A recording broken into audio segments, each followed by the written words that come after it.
Quel cahier des charges vous venez de me fixer. Je vais essayer d'être à la hauteur. Je suis très heureux de passer cette soirée avec vous. Je vous souhaite évidemment un très bel anniversaire pour ces 10 ans. Mais vous n'allez pas vous en aller si vite. Vous ne nous avez pas dit, voilà, ça fait 10 ans que ça existe, mais comment ça a démarré l'histoire en 2007? Racontez-nous, Philippe. Alors en 2007, les scientifiques étaient confrontés à un besoin énorme de simulation numérique, de calcul, et devaient effectivement réfléchir à comment organiser leur avenir pour pouvoir utiliser ces outils. Alors je vais rappeler quelque chose qui est évident pour la très grande majorité de la salle, mais c'est que la science se construit bien évidemment autour d'un ensemble de données, aussi bien expérimentales que d'observation. Très rapidement, on met en place des théories, on met en place des modèles plus ou moins sophistiqués, des modèles mathématiques multiphysiques, multi-échelles. Très vite, ça dépasse l'entendement humain, donc il faut passer à de la simulation numérique, c'est d'un ordinateur, et plus particulièrement d'une simulation de calcul intensif.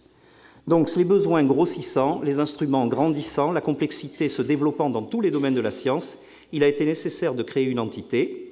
Et l'État français, donc le ministère de la Recherche en l'occurrence, les grands organismes de recherche comme le CEA, le CNRS et également l'ensemble des universités françaises et l'INRIA se sont proposés de créer une structure qui s'appelle GENSI, Grand Équipement National du Calcul Intensif. Qui est une réussite, hein, ce GENSI. Je crois qu'en quelques chiffres, vous pouvez nous faire mesurer l'importance qu'a pris ce calcul. Alors, GENSI, quand les scientifiques ont besoin de moyens de calcul, bien évidemment, c'est pour accélérer les choses, c'est pour simuler beaucoup plus rapidement un phénomène qui prendrait sinon plusieurs mois à être représenté sur les machines. Donc GENSI a multiplié sa performance par 400. Alors GENSI, qu'est-ce que c'est que cette performance? C'est les fameux pétaflops, hexaflops dont on entend parler.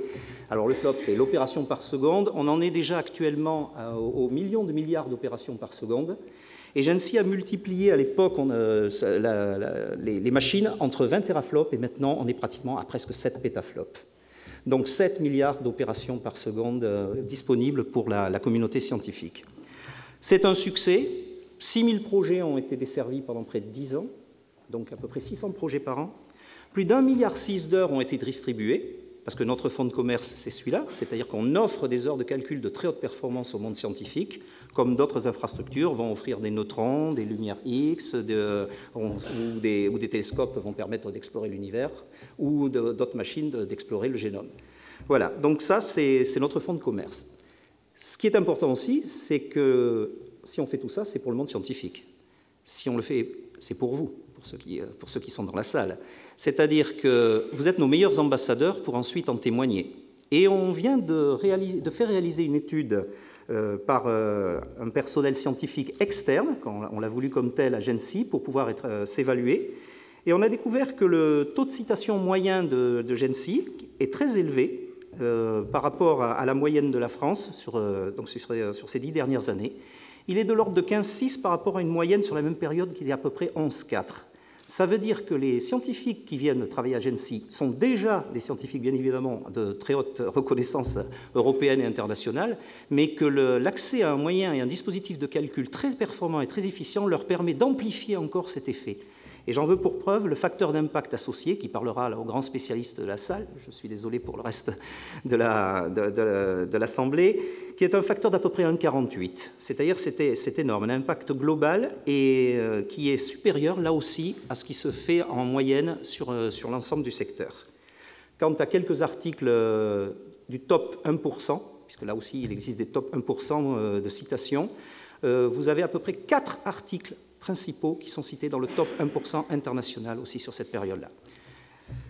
Quelque chose aussi qui est célèbre, et c'est la reconnaissance, par exemple, dans le secteur du climat, des simulations françaises qui ont été faites sur ces machines, simulations françaises, bien sûr, avec des collaborations européennes. Et lorsqu'on connaît la puissance de prédiction de ces calculs, je vous renvoie à une actualité récente, effectivement un peu effroyable, qui concerne les événements extrêmes, les grands ouragans. Ça a été une unanimité mondiale pour reconnaître que les modèles français étaient les meilleurs. Si ces modèles français sont les meilleurs, je pense qu'on a participé, bien évidemment pas tout seul, on a apporté l'outil, mais à la reconnaissance mondiale française dans ce secteur-là. Bon, alors le succès est là en France, hein, c'est indéniable, mais évidemment on n'est pas les seuls sur le créneau, hein, on ne va pas se mentir. Évidemment la concurrence est rude, c'est un vrai contexte de révolution numérique globale. On a les États-Unis, le Japon, la Chine qui sont sur les rangs. Alors il y a le calcul intensif, il y a aussi le big data, il y a l'intelligence artificielle, tout ça évidemment est lié. On entend parler d'une course mondiale vers le supercalculateur, hein, toujours plus fort, même si les chiffres que vous avez donnés étaient déjà très impressionnants. Alors, déjà, pourquoi le calcul intensif est en train de prendre une telle place dans la recherche mondiale? Et nous, Français, comment on se situe dans l'histoire? Alors, le calcul prend cette place importante, c'est parce qu'il est considéré par l'ensemble des États que vous venez de citer, la Chine, les États-Unis, le Japon et les grands États européens, comme un outil stratégique pour l'excellence scientifique, déjà.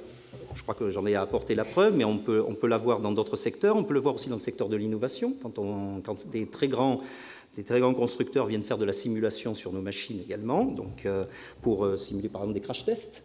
Ça leur permet de gagner des dizaines de mois de développement, ça leur permet de gagner énormément d'argent en termes de développement et d'essais à ne pas faire, puisque finalement vous les faites numériquement, ce qui est beaucoup plus facile.